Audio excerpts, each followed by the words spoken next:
ہم خود کچھ نہیں کر سکتے ڈھنگ کا کام اگر بطور ریاست، بطور ادارے، بطور قوم، تو دنیا میں بے شمار مثالیں موجود ہیں. ایوولوشن، داغدار ماضی سے لوگ اجلے حال اور مستقبل کی طرف کیسے گئے، نہ ہم ان سے سیکھ رہے ہیں، نہ کوئی اپنے حالت کو خود سنوار رہے ہیں. بالکل بڑا افسوسناک ہے جی. اور شاید وہ جو کہا جاتا ہے کہ تاریخ کا ایک سبق یہی ہے کہ تاریخ سے کوئی سبق نہیں سیکھتا. ہم 76 سالوں میں کوئی سبق نہیں سیکھ پائے، اور اب اس انتہا پہ ہم نے چیزیں پہنچا دی ہیں کہ اس سے آگے کا جو سفر ہے وہ مزید بحران کا پیش خیمہ ثابت ہوتا ہوا نظر آتا ہے. یہ بات بڑی قابل غور ہے کہ جب پاکستان میں 1947 کے بعد جب پہلا الیکشن ہو رہا تھا 1970 میں، تو اس وقت تک ان 23 سالوں میں انڈیا میں ان کے 3 الیکشنز ہو چکے تھے. 3 ان کی اسمبلیاں اپنی مدت پوری کر چکی تھی اور وہ چوتھے الیکشن کی جانب جا رہے تھے. تو ہم نے جو ابتدا ہی کی اس ملک میں، وہ ہم نے ایسی غلط کی کہ آج تک ہم اس کا خمیازہ اور یہ بھی اور جہاں بتانا ضروری ہے کہ ان کا پہلے وزیر اعظم 16 سال تک رہا اور ہمارے پہلے 10 سالوں میں 7 وزیر اعظم آ گئے. جی. اور لیکن لوگ ہم نے پھر وہی بات کہ تاریخ سے کوئی سبق نہیں سیکھا، اور ابھی بھی کنٹینیوسلی اس ملک میں جو ایکسپیریمنٹس ہیں وہ ہر دفعہ ہم سنتے ہیں کہ ایک نیا ایکسپیریمنٹ اب تیار کیا جا رہا ہے.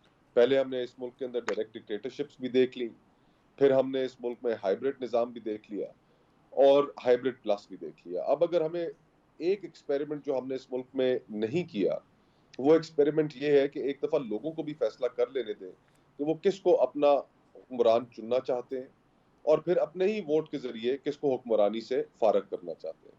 ٹیکنیکل ناک آؤٹ سیاستدانوں کی نہیں ہونی چاہیے. صرف اور صرف یہ اختیار پاکستان کی عوام کو حاصل ہے کہ وہ جس کو مرضی چاہے اقتدار سونپیں اور جس سے چاہے اقتدار واپس لیں. اور جو سیاستدان بینیفیشری بنتے ہیں اس کے، اگر ماضی میں عمران خان بینیفیشری بنے 2018 میں، تو آج نواز شریف بینیفیشری. جو بینیفیشری ہے وہ چاہتا ہے کہ اس کے راستے میں تمام رکاوٹیں دور ہو جائیں، اور وہ بڑی خاموشی سے وہ سارا کچھ دیکھتا رہتا ہے، پاور میں آتا ہے.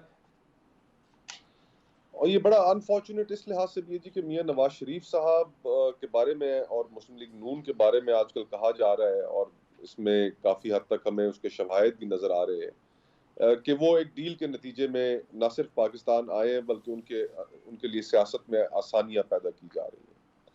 اب میاں نواز شریف صاحب کا قد کاٹ، ان کا سٹیچر، ان کی سیاست، چارٹر آف ڈیموکریسی، ووٹ کو عزت دو، ان کی جو ایک مخصوص سوچ تھی، یہ اس کا مکمل یو ٹرن ہے. آج بھی اخبارات میں شاید سرخیاں لگی ہوئی تھی کہ مسلم لیگ نون کی ایک کوئی انٹرنل میٹنگ ہو رہی تھی کور کمیٹی کی، اور اس میں شہباز صاحب کا جو بیانیہ تھا وہ چھایا رہا. اب گزارش یہ ہے کہ سیاستدانوں کے لیے جو اہمیت ہونی چاہیے وہ اقتدار کا کچھ حصہ حاصل کرنا نہیں ہونا چاہیے کہ ہم نے اس ملک کو واپس ٹریک پہ ڈالنا ہے. اور اگر ملک کو واپس ٹریک پہ ڈالنا ہے تو جو راستہ اختیار کیا گیا ہے اقتدار حاصل کرنے کا، اس کٹے پھٹے اقتدار کے نتیجے میں آپ ملک کو ٹریک پہ نہیں ڈال سکیں گے. اقتدار اس طرح حاصل کرنا وہ آپ کی اپنی سیاست کی بھی نفی کرتا ہے، اور اس کو ملک کو اس کا کوئی فائدہ بھی نہیں ہونا. اور ایونچولی پھر امیر بھائی یہ بھی دیکھنے کی بات ہے کہ ہم اس ملک میں 25 کروڑ عوام ہے، 65% اس ملک میں نوجوانوں کے اوپر مشتمل آبادی ہے. 25 لاکھ نوجوان ہر سال جاب مارکیٹ میں ایڈ ہو رہا ہے. ہماری معیشت نہیں چل پا رہی، ہم روزگار نہیں کریٹ کر پا رہے، ہم قرضوں کے بوجھ تلے دبے ہوئے ہیں، نہ صحت کا نظام ہے، نہ تعلیم کا نظام ہے. لیکن مجال ہے کہ جو سیاسی جماعتیں ہیں ان کی گفتگو ریفارمز کے بارے میں ہو، ان کی گفتگو منشور کے بارے میں ہو، عوام کے مسائل کو حل کرنے کے بارے میں ہو. جو گفتگو ہے وہ گفتگو یہ ہے کہ مجھے 2017 میں غلط طریقے سے نکالا گیا تھا، اور ایک دوسری جو پولیٹیکل پارٹی ہے جس طرح تحریک انصاف ہے وہ اپنا مظلومیت کا رونا رو رہے ہیں. اب ووٹ اس چیز کے اوپر نہیں ملے گا کہ کس نے اچھی گورننس دکھائی، کس نے اچھا ریفارم پلان اور معیشت کو لوگوں کی زندگی کے اندر بہتری لانے کی کوشش کی. ووٹ اس چیز پہ حاصل کرنے کی کوشش کی جائے گی کہ جی میں زیادہ مظلوم ہوں. تو یہ کس قسم کی سیاست ہے؟